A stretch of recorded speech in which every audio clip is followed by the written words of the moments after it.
धनंजय मुंडे यांनी 4 मार्च रोजी मंत्रिपदाचा राजीनामा दिल्यानंतरही मंत्रालयातील त्यांच्या दालनाबाहेर नावाची पाटी होती कायम।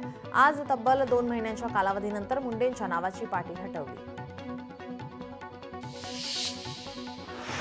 फुले चित्रपट टॅक्स फ्री करा, विजय वडेट्टीवार यांची सरकारकडे मागणी।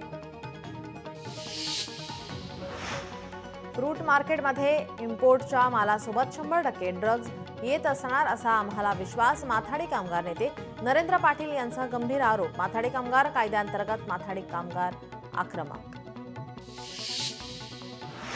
संगमनेर साखर कारखान्याची निवडणूक बिनविरोध संपन्न, रमेश गुंजाळांनी अर्ज मागे घेतल्याने निवडणूक प्रक्रिया बिनविरोध। परभणीमध्ये शेतकरी आक्रोश पदयात्रा, राजू शेट्टींच्या नेतृत्वात आक्रोश पदयात्रा।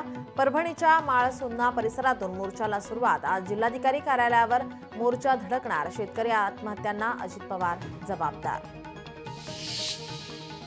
बारामतीत प्राध्यापक शेख सुभान अली यांच्या फोटोला भाजपा युवा मोर्चाच्या कार्यकर्त्यांनी फासलं काळं। व्याख्यान मान्यता सुभान अली यांचं व्याख्यान रद्द करण्याची हिंदुत्ववादी संघटनांची मागणी।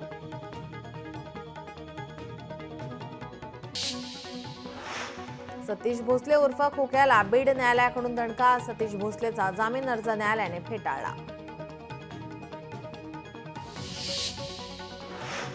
सतीश सालियान यांच्या याचिकेवरील सुनावणी तहकूब, मुंबई हायकोर्टामध्ये पुढील सुनावणी 13 जूनला होणार। उत्तर दाखल करण्यासाठी राज्य सरकारने वेळ मागितला। भिक्खू संघ आणि बौद्ध बांधवांचा अमरावती जिल्हाधिकारी कार्यालयावर महामोर्चा। केंद्र सरकारने तोडगा काढून बिहारमधील बुद्ध विहार बौद्ध समाजाच्या ताब्यात देण्याची केली मागणी। बीड शहराला पाणीपुरवठा करणाऱ्या पाईपलाईनमध्ये लिकेज, लाखो लिटर पाणी वाया, पाईपलाईन लवकरात लवकर दुरुस्त करण्याची शहरवासियांची मागणी। नांदेडमध्ये पेठवडज सर्कलमधील विविध मागण्यांसाठी अर्धनग्न मशाल आंदोलनाचा गावकऱ्यांचा इशारा, मात्र प्रशासनाने आश्वासन दिल्यानंतर आंदोलन तुर्तास स्थगित। अमरावती जिल्हा परिषदेसमोर आदिवासी विद्यार्थ्यांचं बेमुदत साखळी उपोषण, पैसा कायद्याची अंमलबजावणी करत स्थानिक आदिवासींचा नियुक्ती करण्याची मागणी। पैठणमध्ये तापमानाचा पारा वाढल्याने शासकीय कार्यालय पडली ओस, शहरातील पंचायत समिती तहसील कार्यालयाबाहेर शुकशुकाट। शिवरायांच्या पुतळ्याजवळील तटबंदी कठडा पडला, मालेगावातील शिवतीर्थ येथील घटना, ठेकेदाराने निकृष्ट दर्जाचं काम केल्याचा आरोप, तर बस चालक आणि पालिका आयुक्तांवर गुन्हा दाखल करण्याची मागणी।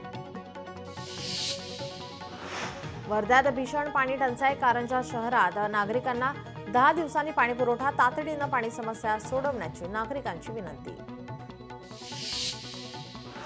पोलीस ठाण्यातून पळालेला क्रिश शिंदेला कसारा घाटातून पोलिसांनी घेतलं ताब्यात। भद्रकाली पोलीस ठाण्यातून क्रिश शिंदे सिनेस्टाईल पद्धतीनं झाला होता पसार। लोणावळ्यात पर्यटकांच्या आरोग्याशी खेळणारा ज्यूसवाला, मनसैनिकांकडून ज्यूस सेंटरला टाळे, ज्यूस सेंटरचा व्हिडिओ व्हायरल, खराब आंब्याचा ज्यूस बनवतानाचा व्हिडिओ व्हायरल। पिंपरी चिंचवडमध्ये चप्पलच्या दुकानात नामांकित कंपनीचे बनावट चप्पल आणि बूट आढळल्याने दुकान मालकावर गुन्हा दाखल। 7,59,000 रुपयांचे बनावट चप्पल आणि बूट पोलिसांकडून जप्त। नागपुरात जन आरोग्य योजनांची पायमल्ली, नागपुरातील 25 रुग्णालयांना नोटीस, योजनेव्यतिरिक्त रुग्णांकडून पैसे उकळत असल्याचा आरोप। महाराष्ट्र दिनानिमित्त गडचिरोलीच्या जिल्हाधिकारी कार्यालयावर राष्ट्रध्वजाच्या तिरंगी रंगाची रोषणाई। आज जिल्हाधिकारी कार्यालयामध्ये मुख्यमंत्री सहायता कक्षाचं उद्घाटन केलं जाणार।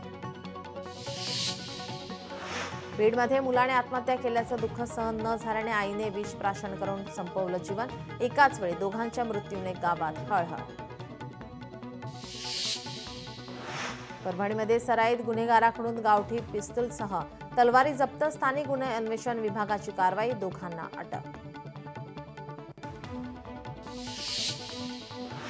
बँड्रामध्ये राहणाऱ्या सलमान फिरोज खानला ठाणे गुन्हे शाखेने केली अटक। अटक आरोपीचे पोलिसांनी 9 गुन्हे उघडकीस आणले, त्याच्याकडून 10,80,000चा मुद्देमाल केला जप्त।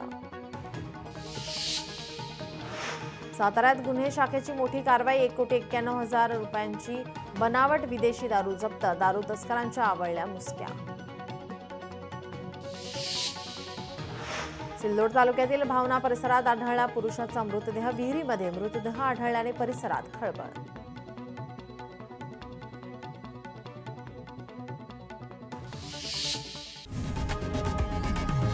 लोकशाही मराठी ऐका, पहा, जागरूक रहा.